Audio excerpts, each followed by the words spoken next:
ایک بات بڑی ضروری ہے، وہ میں نے آپ سے ضرور کرنی ہے۔ ایک آیت ہے قرآن پاک کی سورۃ بقرہ پہلا سپارہ آیت نمبر 120۔ اللہ تعالیٰ نے ایک حد بیان کر دی، فرمایا وَلَن تَرْضَىٰ عَنْكَ الْيَهُودُ وَلَا النَّصَارَىٰ حَتَّىٰ تَتَّبِعَ مِلَّتَهُمْ۔ فرمایا یہ یہودی اور عیسائی تم سے ہرگز راضی نہیں ہوں گے۔ یہ قرآن ہے اور سادہ ترجمہ تفسیر کی بھی ضرورت نہیں۔ یہ معاہدے کر لیں، محبت کے وعدے کر لیں، یہ تم سے راضی نہیں ہوں گے۔ کب راضی ہوں گے؟ حتیٰ تتبع ملتہم، یہاں تک کہ تم ان کے دین کی پیروی کرنے لگ جاؤ۔ میرا جب پہلی دفعہ پاسپورٹ بنا تو میں نے سارا پڑھا، کتابیں پڑھنے کا شوق تھا شروع سے۔ اس کے ہر صفحے پہ لکھا ہے کہ سوائے اسرائیل کے، یعنی آپ پوری دنیا میں یہ سبز ہلالی پاسپورٹ لے کے جا سکتے ہیں، خبردار اسرائیل آپ یہ پاسپورٹ لے کے نہیں جا سکتے۔ یعنی اتنی نفرت کسی ملک سے کہ اس پر لکھ کے چھاپ دیا ہر صفحے پر کہ یہ پاسپورٹ سوائے اسرائیل کے ہر ملک کے لیے کارآمد ہے۔ میرا سوال ہے عرب کے ان لیڈروں سے جنہوں نے اسرائیل کے ساتھ معاہدہ کیا، مجھے بتاؤ تمہیں فلسطین کی بیٹیاں بھول گئی نا ساری کی ساری؟ تمہیں وہ ماں بھول گئی نا جو مسجد اقصیٰ کے دروازے پہ کھڑی ہو کے چیخیں مارتی تھی اور کہتی تھی کوئی علی کو خبر کرو کہ میری بچیاں قید میں ہیں؟ اور بھول گئی؟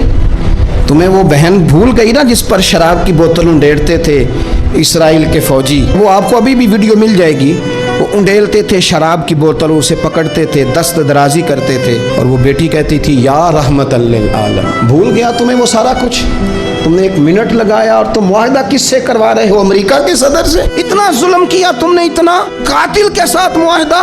کیا سمجھتے ہو فلسطین والوں کا کوئی والی وارث نہیں؟ سنو، میرے رسول کریم صلی اللہ علیہ وسلم نے فرمایا میرا کوئی مالدار امتی دنیا سے چلا جائے، پیسے جائیدادیں چھوڑ کے جائے تو اس کی اولاد میں بانٹ دینا، لیکن اگر اس کے ذمہ قرضہ ہو تو میرے پاس آ جانا، میں اپنے امتی کا قرض ادا کروں گا۔ جس کا کوئی وارث نہیں ہوتا مدینے والا اس کا وارث ہوتا ہے، میں قرض دوں گا اپنے امتی کا۔ کیا سمجھتے ہو فلسطینی لاوارث ہے؟ صبح قیامت نبی پاک تم سے سوال کریں گے، تمہیں اللہ کے حضور حاضری دینی ہے۔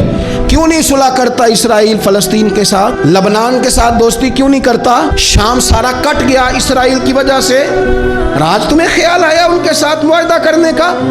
ہمیں سبق پڑھاتے ہو خدا سے ڈرو۔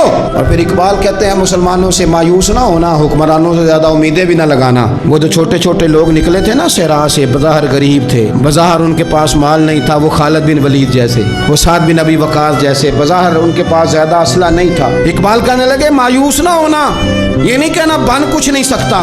فرمانے لگے رات میں نے سنا ہے فرشتے آپس میں باتیں کر رہے تھے۔ واہ اقبال تیرا بھی انداز کتنا نرالا ہے۔ کہنے لگے رات فرشتے آپس میں باتیں کر رہے تھے، میں نے سن لی ہیں۔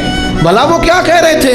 یہ سارے لوگ نا خالد بن ولید، سعد بن ابی وقاص، یہ صحرا کے رہنے والے تھے، اور اس وقت کی سب سے سپر پاور روما کہلاتی تھی۔